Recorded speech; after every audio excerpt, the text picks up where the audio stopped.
What is the most free, abundantly available thing? It. What?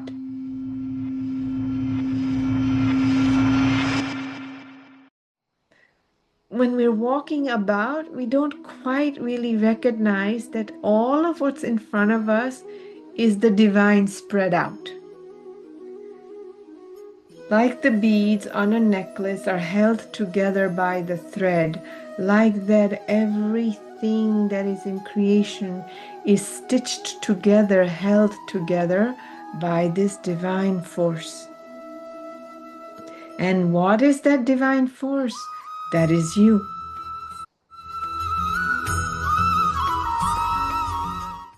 Shri भगवानुवाच मय्या सक्तमना Partha योगं युञ्जन्मदाश्रयः असंशयं समग्रं मां यथा न्यास्यसि तत् शृणु ज्ञानं तेहं सविज्ञानम् इदं वक्ष्याम्यशेषतः यज्ञात्वा नेह भूयोऽन्यत् ज्ञातव्यम् अवशिष्यते मनुष्याणां सहस्रेषु कश्चिद्यतति सिद्धये यततामपि सिद्धानां कश्चिन्मां वेति तत्त्वतः भूमिरापो नलो वायु खं मनो बुद्धिरेव च अहङ्कार इतीयं मे भिन्ना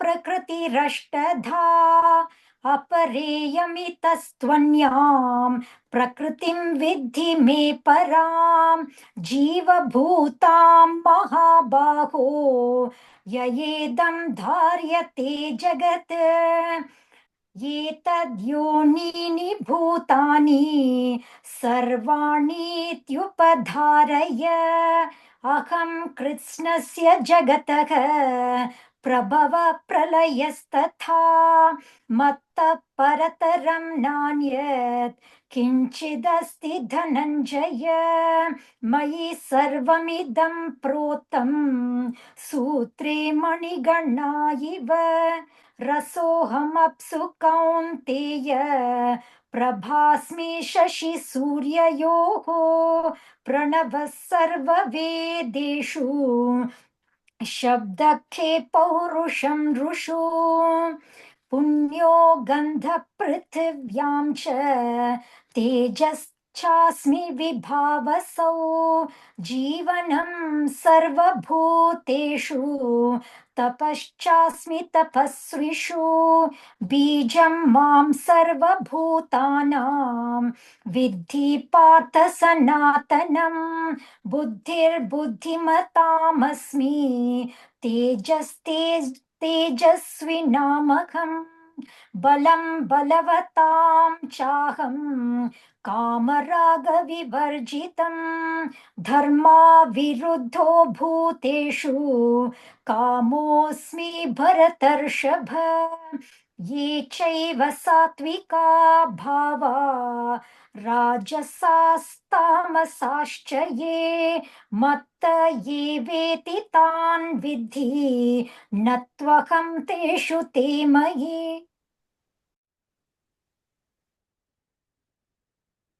So again, we're in chapter 7. The first 6 chapters were about who am I? No?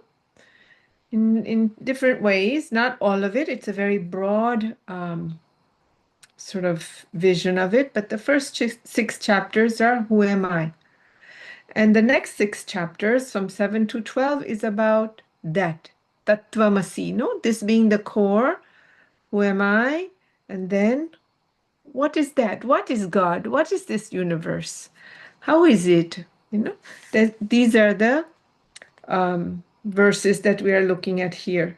And if you notice, Arjuna has not asked a question, right? I was just, as Mala was chanting, chapter 7 immediately starts with Shri Bhagavan Uvacha. There's no question that's been asked. It's just Arjuna is fortunate enough to just really say, "Oh, let me introduce myself." In a way, that's what Lord Krishna is doing here. No, Bhagavan Uvacha. I'm going to introduce myself. Let me tell you who I am. Let me tell you the secret of what this universe is, what God is, what divine is. And I can imagine it's hard enough when we try to introduce ourselves to people, right? Words fall very short. We describe roles, we describe something we do, we somehow point to who we are, and we find it very difficult. It never feels complete, isn't it? Don't you all feel like that? So can you imagine what Bhagavan is going to do? How remember they point. He's going to point, you know,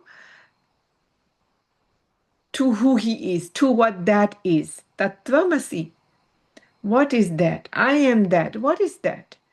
It's just going to be a pointer. And we have to remember not to hold the pointer, but to look where the point is. No, oh, look between that star and that star. See that other one? Oh, yeah. So when you look to what is being pointed to, we lose track of the pointer. Perhaps that's the only way that words will convey something. No?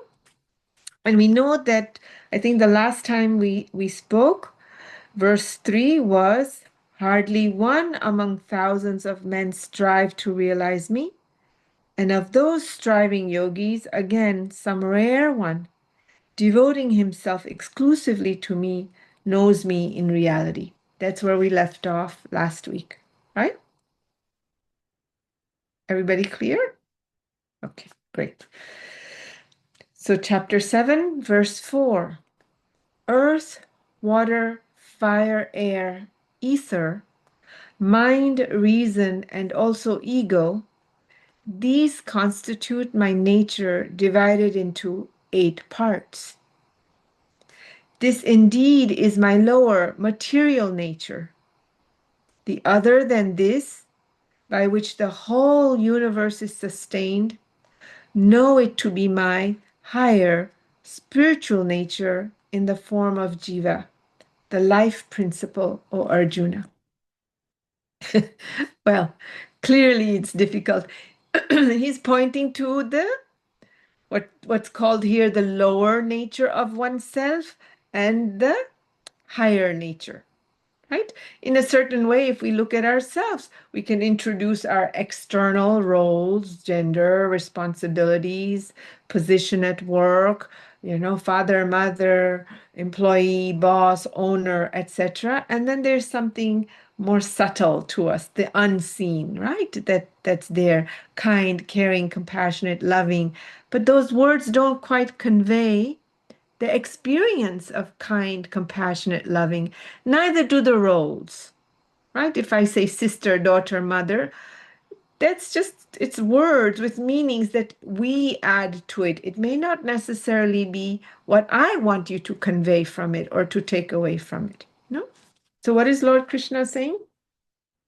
The outer world, the roles, if you want to see it like that, is made up of 8 parts.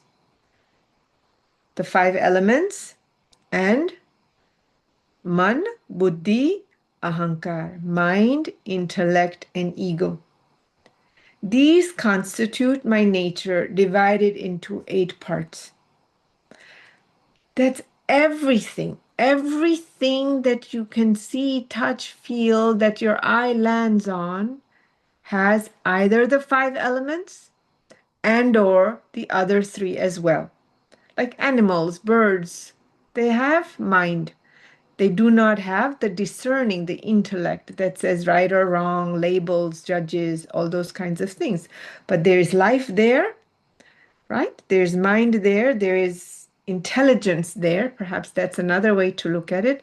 And certainly the 5 elements. It's interesting. I don't know if you've ever thought of this, but this is just something that's popping in my awareness. Earth, water, fire, air, and ether. You know, you introduce yourself based on who's in front of you, right? When you write a bio, if you're speaking to students or parents or a corporate C-suite, you're going to change your bio accordingly. It's still you, but you're going to present yourself in a particular way. So if you think about this, I don't know why, but this is just occurring to me because I just did Sandhya. Um, of the five elements, only Agni is like pujan, it's Agni Dev. We don't say Vayu Dev. We don't say Earth Dev. We say Mata, of course, Mother Earth. But the pujan, the offerings, worship, in everything, in every tradition, if you notice, fire is used. You know, why fire? And to me, what's interesting is he's speaking to Arjun. And if you look at it, the way we understand everything, all of existence is either solid, which is earth, or liquid, which is water, or anything else. The largest amount of liquid that we can relate to is water. The largest sort of solid thing that we notice is earth, correct? And gas, air, gaseous. Are you following what I'm saying to you? Heat is the element that changes everything. How does solid become liquid, which becomes gas? You have heat there. Agni is a sort of a major element in all of that. No? And the space is the thing that contains this solid, liquid, and gas. So Lord Krishna is saying anything that is solid, because perhaps we forget earth, sometimes we take it literal. That's why I'm kind of looking at it like this for a second, Anything that's solid. Your body is solid, certainly appears to be, Liquid, water, gas, air, whatever, anything that is in these three, what science calls solid, liquid, and gas, he says is me.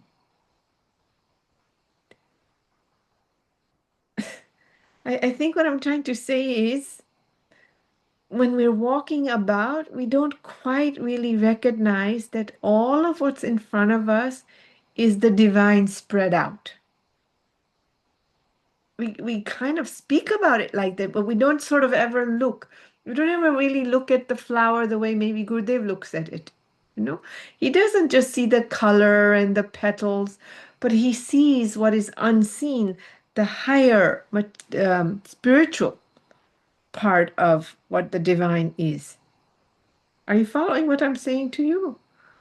No, we don't really quite look. So maybe that's just something to be aware of, like when we look at nature, not to just say, oh, what a beautiful sunset, but to recognize this is the divine expressing itself in this form, in this, I often say, oh, the universe, but it just occurs to me, the universe is solid. When I say it, I often mean it to mean the divine. No? Oh, let's see what the universe has to say. But if I hear myself as I am, as I'm speaking with you, solid, liquid, and gas, well, the universe is solid. It's a thing. It is a role that Lord Krishna or Bhagwan or God or divine is playing. So even the universe, the whole cosmos is the lower, it's the role of the divine. It is not the hidden, but the visual that we see. Know it to be my higher spiritual nature in the form of Jiva, the life principle. Arjuna, know that all beings have evolved from this twofold Prakriti and that I am the source of the entire creation. And into me again it dissolves. There's not a lot, that one can say about this. Know that all beings have evolved from this twofold Prakriti. Which two? The external, the visible, the measurable, the divided, and the hidden, the undivided, the immeasurable, the immutable. From these two, everything has come, and it is He who is the source of all of that. And it merges, and into me again it dissolves, and all of it dissolves back into that higher consciousness, if you want. And really, there's a lot actually being said here, but I don't want to get into the theory for the moment. What's being done is, if you notice, Atma, Paramatma, and the Absolute are being spoken of. Are you catching on to that? The individual, Atma, and the Lord is speaking as Paramatma. And when those two, Atma and Paramatma, are not there, devotee and disciple to the divine are not there, what is there? Absolute. Brahman. Three different layers is what's being spoken about, but I'm not going to get into it. I just like to just read this. All beings have evolved from this twofold Prakriti, and that I am the source of the entire creation, and into me again it dissolves. You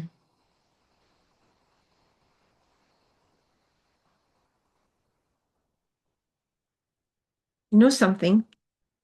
The four pillars of knowledge, Vairagya, Viveka, and then contentment.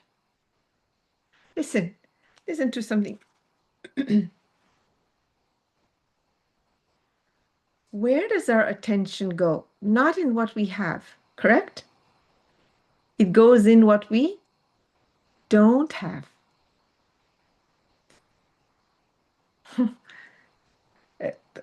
I don't know if you hear this, but I'm suddenly hearing contentment, the third pillar of knowledge, in a different way. I'm not focused. Our mind doesn't focus on what we have. It looks to what we do not have. We do not value. We don't go on saying, I can breathe easily. When we can't breathe, then suddenly we go on to, I can't breathe. I need to breathe. Are you with me? We're not focused on what we have. We don't really appreciate it. We don't really value it, maybe for a moment, but our long attention goes on what we do not have. What is the most free, abundantly available thing? It. What? The divine.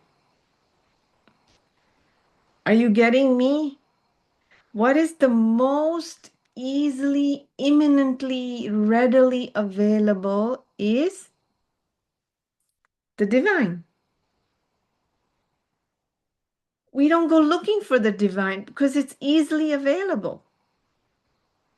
We don't appreciate what we're surrounded in. Like the fish never really says, oh, where's the ocean? I don't think the question would ever occur to the fish to look for the ocean. Only when it's out for a moment, maybe a fisherman hooks the fish and it starts floundering around, then suddenly, oh, where's the water? Where's the water? Where's the ocean? But you and I, we will never have that chance. We can never be out of the divine. That is what this is saying. Everything, the entire creation, solid, liquid, gas, visible and unseen, all of it is me. All of it. So we don't go looking for it. It's so easily available. When we become content in the world, then we say there's got to be more. Do you see why that third pillar? Do you understand what I mean by suddenly I'm hearing contentment in a different way? It's not, oh, I'm happy with what I have. It's okay. Oh, this is how this turned out to be. I'm okay. I'm content with that. That's fine. That's not it. I'm hearing it differently. When you are fully like the world, this is how the world is. There's got to be more. It doesn't come until you're fully content with the world as it is. Not moments, not things, not situations. Are you hearing me? Do you hear this differently? I don't know. My mind is registering differently. Only then we will start looking for something higher fully. Then there will be the pain of not having that more. Then our search becomes a little bit more what's been described in the previous chapters, more intense. Are you hearing me?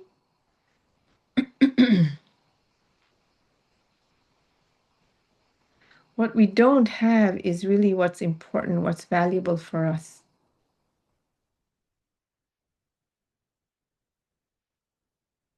That's why we don't walk around seeing the miracles of life. It's there. It's in abundance. The trees, the nature, the sunset, the sunrise, you getting up in the morning, going to sleep at night. These are all run by the creator. We just take it for granted because it's so easily given. You know, Guruji says this. I don't stay anywhere more than a few days. Why? Because people forget. We need the contrast, you know. We forget. He said few days. No, then if I'm there all the time, sometimes Guruji comes to LA for 3 weeks, you know. When he's there for 2 days, even if it's a weekday, everybody somehow manages to pile into the center, whether it's at morning time or at lunch, 11 o'clock meditation. It's not noon, it's not even lunch, it's 11 a.m. They're there from 10 o'clock. Do you have work? Yeah, I don't know. When he's there for 3 weeks, no, I'll come in the evening. No, I'll be here Saturday. But 3 weeks, the first week, it's different. And by the time the third week comes, it's different. Yes or no? Don't, you know, oh, well, he's all over the country, so I'll catch him somewhere. Yes? I'll catch him. Maybe I can, I'm not sure. I just saw him in, you know, LA and then in Northern California. So I think I'll just go for Guru Purnima. Are you catching on to what I'm saying? I think I'll just go for Guru Purnima. We're surrounded in it, you know, there's no gap for the divine. That's why the urgency is not there. The entire creation, and into me it again dissolves.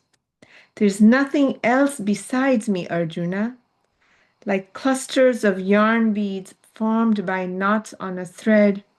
All this is threaded onto me. The world outside is completely dependent upon the unseen. See, if you look at a tree and someone says, where does the tree begin? Perhaps if you've never seen the roots, you say it begins from the top of the earth and it goes up. But where does the tree begin? In the roots. Where is the dependency of what is seen in what is unseen, right? The roots. What is under the earth is holding up the tree. Correct? The nourishment of the tree comes from where? The earth. The water, the nutrition comes through the earth. Our attention is only on the surface, what is above the earth, what is not under. No? Like the beads on a necklace are held together by the thread, like that everything that is in creation is stitched together, held together by this divine force. And what is that divine force? That is you. That is me. That is us.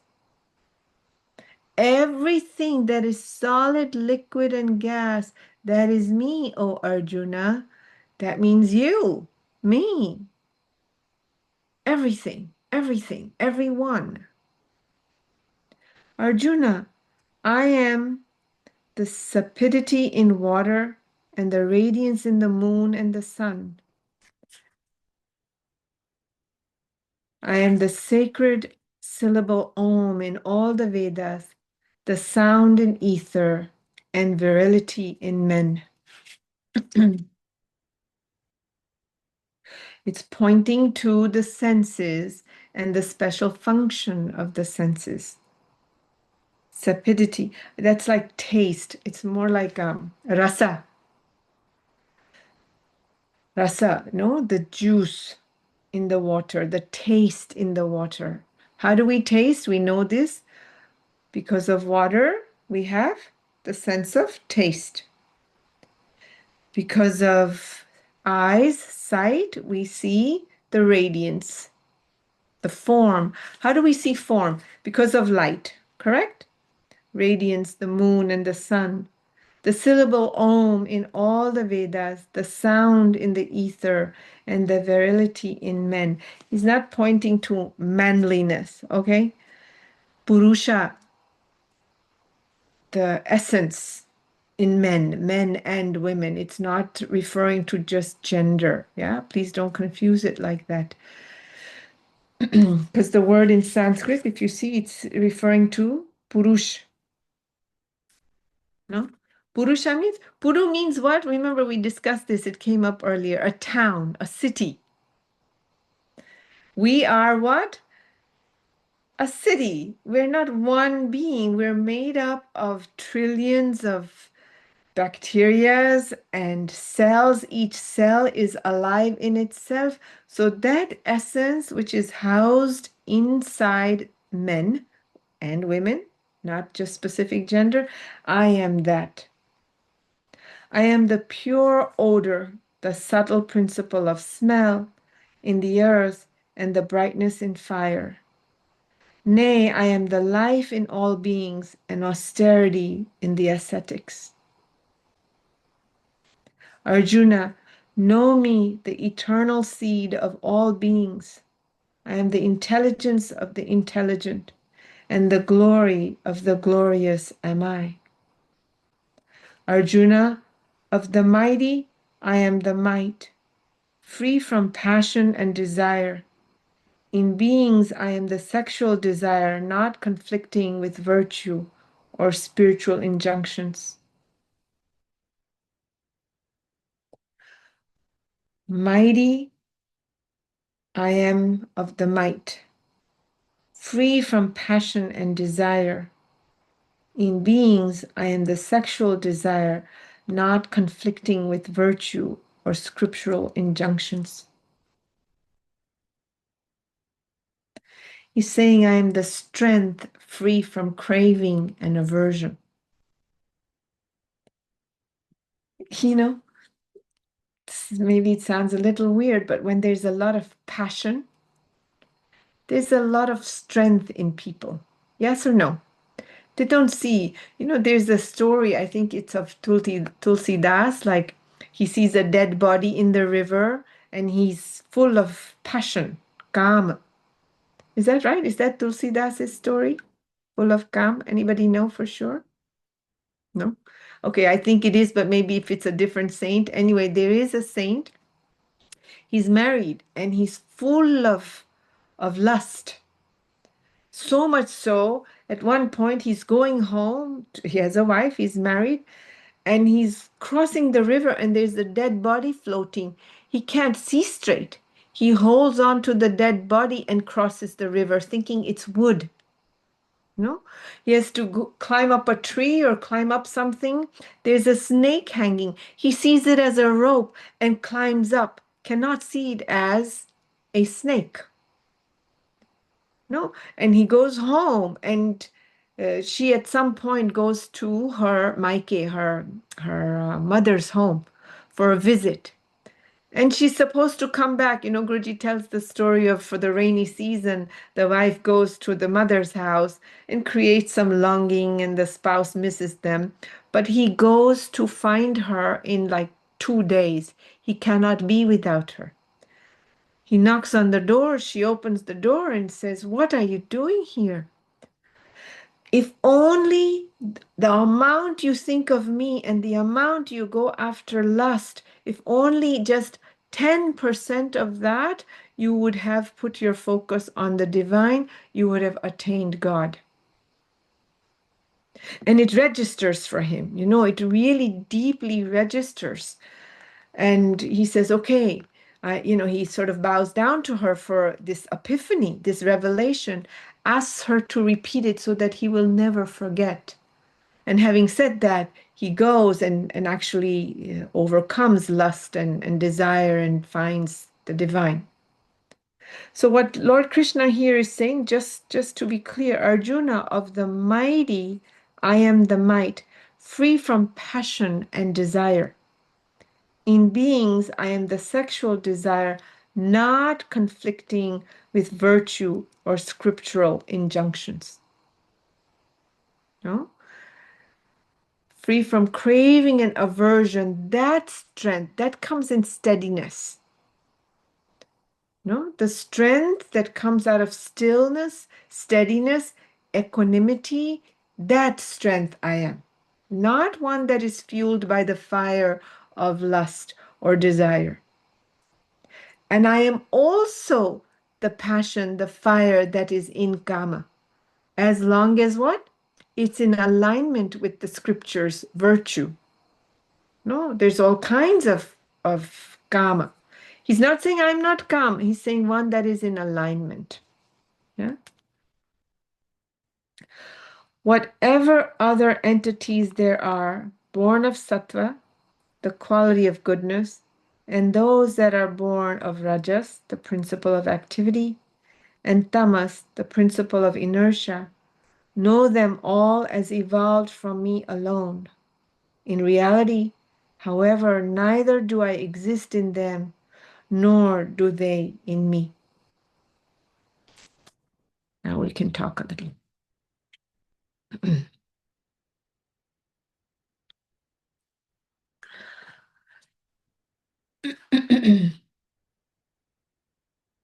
So first and foremost, this is in a certain way going back to chapter 2, Sankhya Yoga. Are you catching on, right? All of it is me. That which is created by me is me, and that which is unseen is me. Now, what is created? Okay, milk turns into yogurt. Is God saying that the creation that you see, I have changed into what you see? Is that what is being said here? Yes or no? Milk is completely different from yogurt or paneer, correct?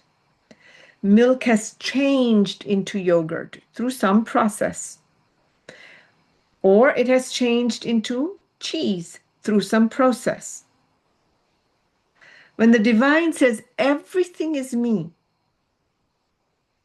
is he saying that I have changed into what you see, touch, and feel? Yes or no? You see a tree, you see a mountain, you see the ocean, you see the cosmos, the stars, the sun, the moon. Has the divine changed into all these different things?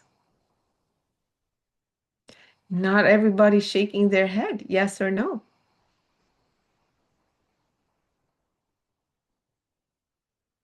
How many say no?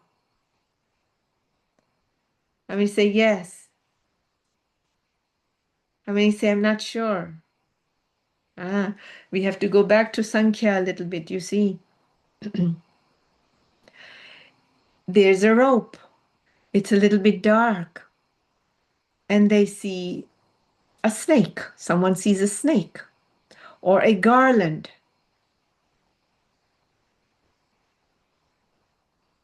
Did the rope change to the snake when you saw it? No. Did the rope change to a garland when it was seen? No. It's a projected appearance.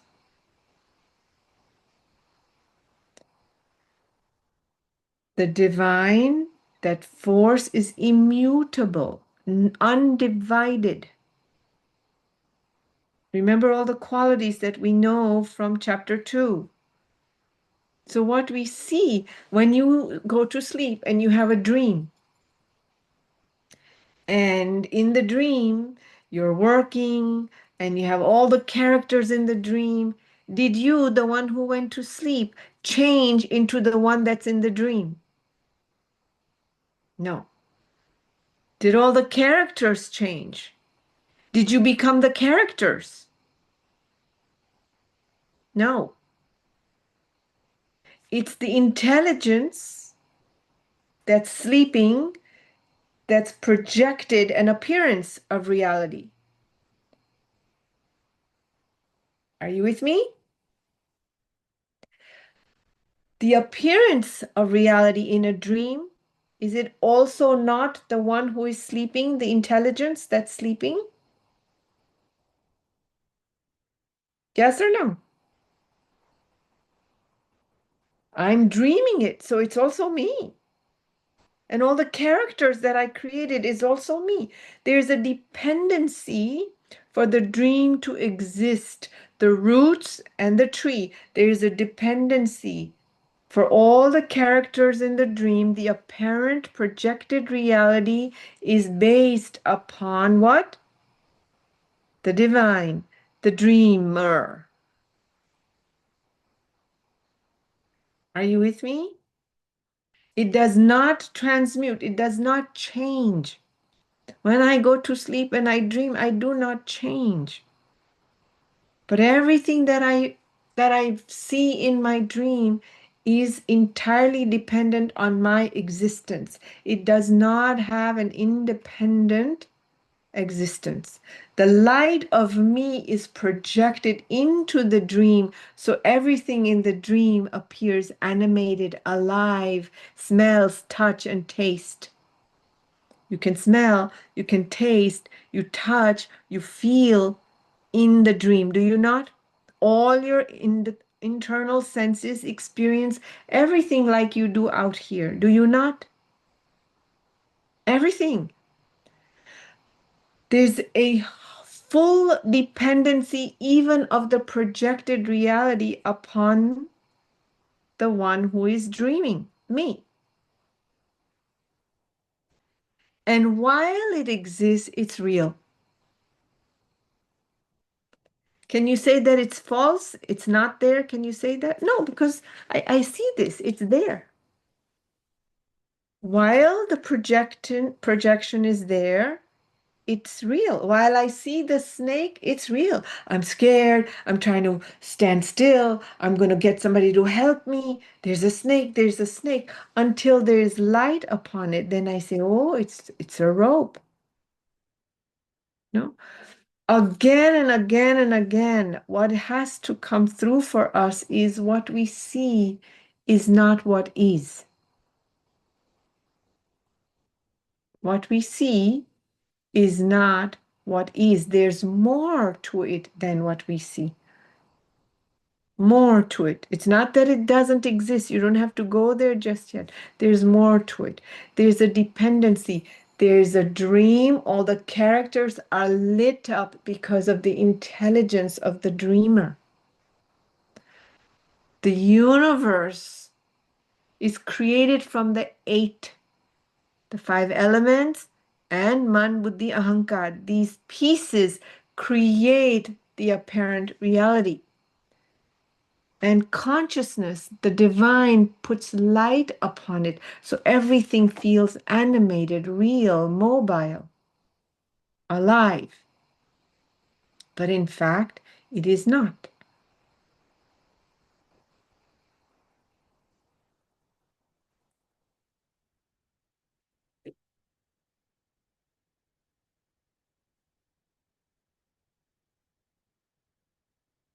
Look at the last line. In reality, however, neither do I exist in them, nor do they in me. Do the characters in the dreams, do they exist in me? No, they're not really there. And do I exist in the dream? No. whether it's sattvic, tamasic, or rajas, whichever guna, whatever kind of individual person, whatever the qualities that are there, do I, the dreamer, exist in my dream? Even the most beautiful dream, I'm enlightened in my dream. Do I exist?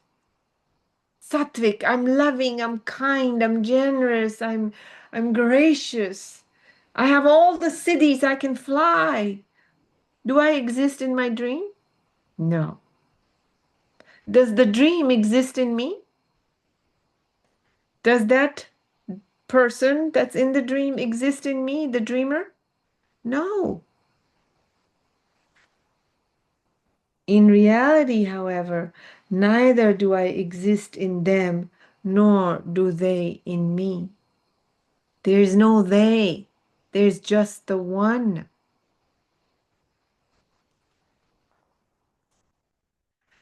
The whole of this creation is deluded by these objects evolved from the three modes of Prakriti, Sattva, Rajas, and Tamas.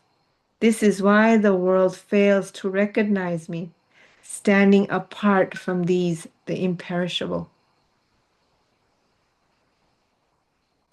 For this most wonderful Maya, veil of mind, consisting of the three gunas, modes of nature, is extremely difficult to break through. Those, however, who constantly adore me alone are able to cross it.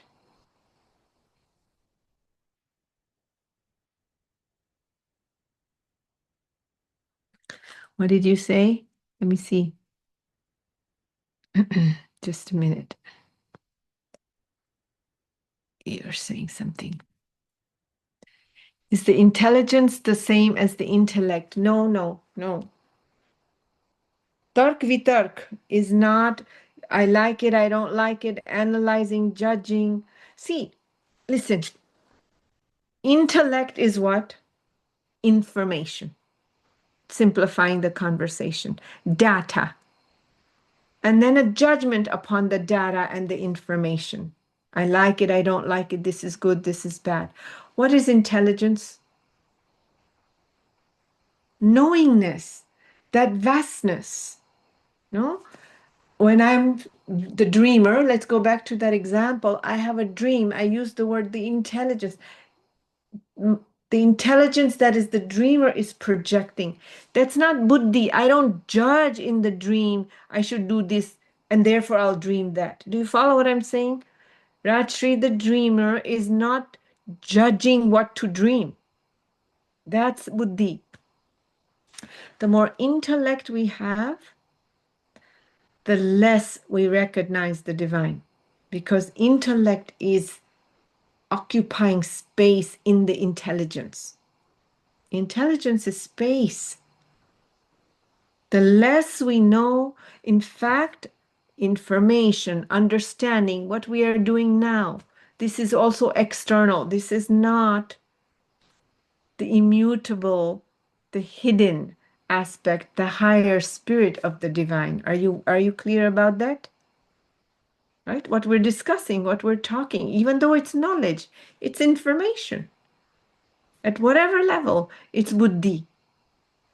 It's true that when we receive it from a certain prayerfulness, a certain gratitude, a certain sense of awareness, it sits as a seed within the intelligence to awaken at the right moment. No, otherwise it's concepts. So the more we stuff in the intellect, the further we are from our nature, from divine. This is one of the reasons why the tradition has been oral. You're not writing it down, because the moment we write it, it starts to become more conceptual, more information, more data. And we go that much further from the higher self.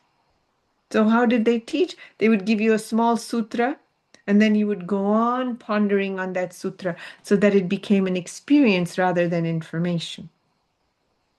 The guru would give one verse, just like in the Bhagavad Gita, no? One single word, verse, stanza, and then you contemplate on it. Remember the 7 layers of existence? Body, breath, mind, intellect, memory, ego, and the intelligence, what we're calling self or consciousness. Intellect is the faculty through which the consciousness, the intelligence that we're discussing, the divine force, expresses, labels, dissects duplicity, multiplicity. No? It's an element, it's a substance. Is the divine a substance? Yes or no? Is the divine a substance? No. A force. It's a poor word. That's why there's so many words for consciousness. The unknowable, untouchable, immutable, indivisible. These are words, they're pointing. That's why I said they point to something. We cannot hold on to the word because the moment we say one, what does Gurudev say? That means there's two. There's no, it's not, it just is. When we look at the ocean, how many times have you gone to the ocean and walked away looking at the ocean? Do we look at the ocean? The last time you went to the ocean, did you see the ocean? Yes or no? No, we see the waves. We don't see the ocean. Are you hearing what I'm saying to you? When we go to the ocean, we stand at the shore or we even go in, we don't see the ocean, we see the waves. Yes or no? We don't see we don't see the big.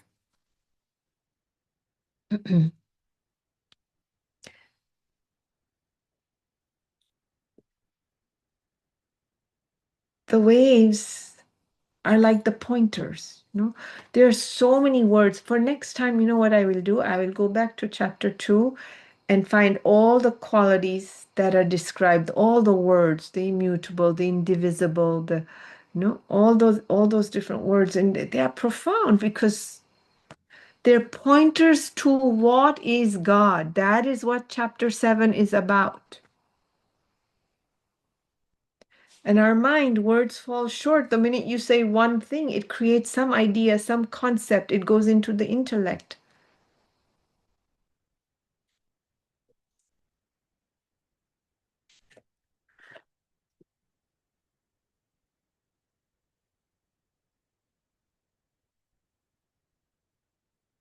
You just listen, okay? Just listen. That's all we're going to do. Earth, water, fire, air, ether, mind, reason, and also ego. These constitute my nature, divided into 8 parts. This indeed is my lower material nature. The other, then, by which the whole universe is sustained. The whole universe is sustained like the dream is sustained by the dreamer. Like that, know it to be my higher spiritual nature in the form of Jiva, the life principle. Arjuna, know that all beings have evolved from this twofold Prakriti, and that I am the source of the entire creation, and into me again it dissolves. It's hard to imagine. God that creates, we're okay with. But God that destroys, dissolves, that kind of goes against our system. Yes or no? It's made very clear here. No, I am the God that not only gives birth, but also death. In fact, it exists in the same moment. The moment you are born, you're headed, you're dying. I'm dying every day. We're not living, we're dying every day. But to embrace a God that has birth and death, creates and destroys, the mind doesn't take in. So we have to hear this in a particular way. I am the source of the entire creation, and into me again it dissolves. There's nothing else besides me, Arjuna. Like clusters of yarn beads formed by knots on a thread, all this is threaded on me, on me. Arjuna, I am the sapidity in water, the taste, the rasa in water, and the radiance in the moon and the sun. That's not light. When you look at an object, you are not seeing light, you see the object. Can you understand? We do not see what we see. You know, you're looking at me, you're not seeing light, you're seeing the form. I am the taste in the water, the radiance in the moon and the sun. I am the sacred syllable Om in all the Vedas, the sound in ether, and virility in man. I am the pure odor, the subtle principle of smell. You should apply pure in all the elements, right? Pure in the earth and pure brightness in fire. Nay, I am the life in all beings and austerity in the ascetics. He's describing the unseen. No? So when we think about ascetic, it's not, oh, they can stand on one leg and that's God. It's something else. So these are pointers to something else. I want you to hear it in a different way, not through the buddhi, not through the intellect. Arjuna, know me, the external seed of all beings. I'm sorry, know me, the eternal seed of all beings. I am the intelligence of the intelligent. The glory of the glorious am I. Arjuna, of the mighty, I am the might. Free from passion and desire in beings, I am the sexual desire, not conflicting with virtue or scriptural injunctions. Whatever other entities there are, born of sattva, quality of goodness, and those that are born of rajas, principle of activity, and tamas, the principle of inertia, know them all as evolved from me alone. In reality, however, neither do I exist in them, nor do they in me. It's not that God transmutes into all these objects. Remember, I don't remember the chapter, but everything is run by the three gunas. The power of Maya, which is in the divine, runs this. Rajas, Tamas, Sattva, the three gunas. You recall that whole conversation. You know, it's worth going back in order to hear the pointers that are being given here. The whole of this creation is deluded by these objects evolved from the three modes of Prakriti, Sattva, Rajas, and Tamas. That is why the world fails to recognize me, standing apart from these, the imperishable. For this most wonderful Maya, veil of mine, consisting of the three gunas, the modes of nature, is extremely difficult to break through. Those, however, who constantly adore me alone are able to cross it.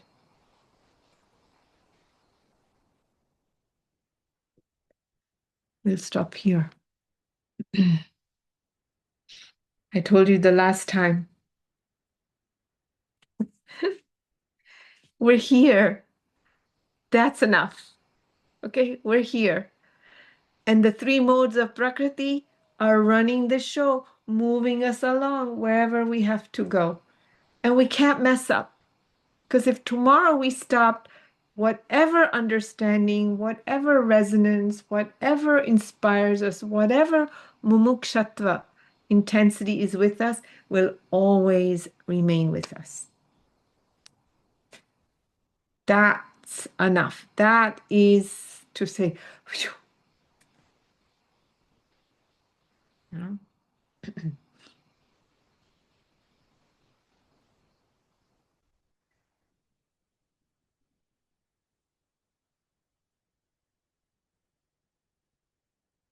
It's one thing to say, oh, the divine is in me. It's a whole different thing to say, all of this is me. It's a whole different ball game. You know?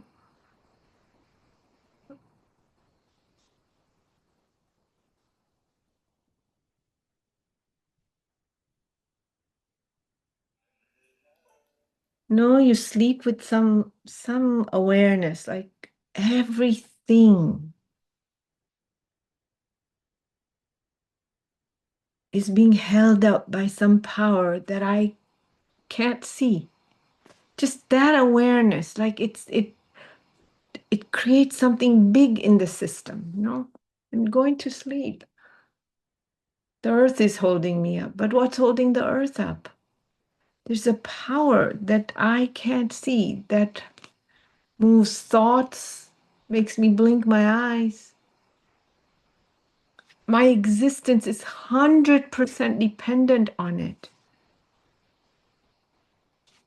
I can't see it. It has no face, it has no hands, and yet it has thousands and thousands of hands and faces. You know, this sort of pondering, with that you go to sleep. Can you understand what I'm saying? Stretch out of something small and go there. Who am I? What is God? I don't know that. I don't understand that. I hear it, I can speak it. No. Bring that presence into my life. Let me be awake to it. Let it become a prayer like that when you sleep today. Can you do that? Come from that place. Okay?